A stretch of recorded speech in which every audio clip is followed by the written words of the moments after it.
Our next step in our journey through our radical chapter is solving equations that have square roots in them. And to do that, we're going to have to clear the radical from the problem. The way we can clear a root is by using an exponent on both sides. In other words, the opposite of a square root is to square both sides. So that'll clear out the radical. Using that opposite operation is going to help us solve equations with radicals in them. A little tip, though, is we'll often need to use the shortcut of a plus b squared, where we're going to have to square a binomial in the process. If you have to square a binomial, instead of writing it out twice and multiplying it all the way through, remember this formula. You can just square the first term, and then think about the product. If we multiply those together, I get ab, and that's going to happen both directions. So I actually end up with 2 of these ab's, and then I just have to square the last term. That's going to save you the work of having to write it out each time. This shortcut works great as long as you don't forget about the middle name of this individual. It's 2ab. Don't forget the middle term, and then the shortcut works great.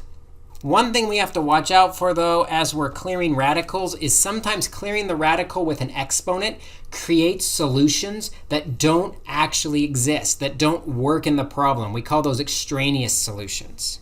And so the way we're going to do that is we'll have to check that whatever the square root equals, that stuff has to be greater than or equal to 0. If it's less than, you're saying that we took a square root and got a negative answer. And that's not possible with real numbers. So we need to avoid that situation. Let's look at what this means with an actual practice problem. Let's say x is equal to the square root of 5x plus 24. What I notice here is that the square root equals the x. What the square root equals, x, has to be greater than or equal to 0 when I get to my final answer. If it's not, I'll have to throw it out. Let's see what happens when we solve, though. We have to solve by getting rid of that square root. We get rid of a square root by squaring both sides. That will give us x squared equals, and square undoes square root, leaving behind 5x plus 24. We know how to solve problems like this. We'll subtract the 5x from both sides, and we'll subtract the 24 so that the equation equals 0, and we can factor what's left. This is x minus 8 times x plus 3. And so by setting each factor equal to 0, we get x equals 8 and negative 3.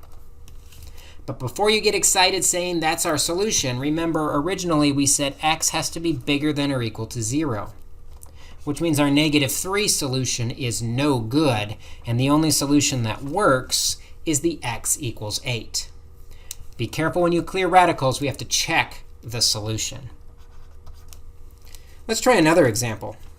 Let's try the square root of 40 minus 3x is equal to 2x minus 5.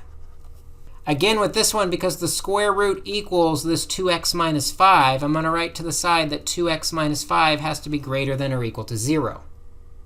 Solving this, I'll add 5 to both sides and divide by 2. So we get x has to be greater than or equal to 5 halves. Anything smaller than 5 halves, we're going to have to throw out. Let's see what happens. We can square both sides to get rid of that square root, leaving behind 40 minus 3x equals. Notice the right side, we have a binomial. This is that shortcut that we saw in b up above. We're going to square the first term. When I square 2x, I get 4x squared. Then we're going to multiply them together. 2 times negative 5 is negative 10x. And remember, that happens twice.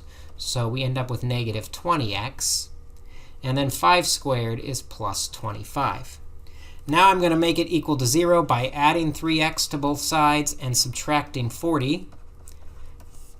Since that's a little more work, we'll go ahead and show each step here. So I have 4x squared minus 17x plus 15 equals 0.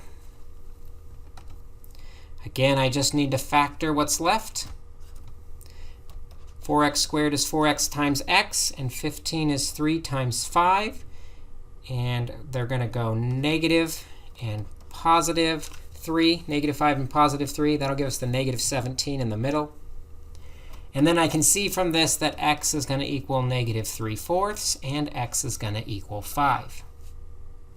But again, remember, we said x has to be greater than or equal to 5/2. 5 is bigger, but the negative 3/4 definitely is not. So we have to throw out the negative 3/4 to get an answer of just x equals 5. Sometimes we end up throwing out both answers. Sometimes we end up keeping both answers. Sometimes we only keep one, but make sure you're checking your work, checking that we don't have those bad radicals. Well, there's a little exception to that.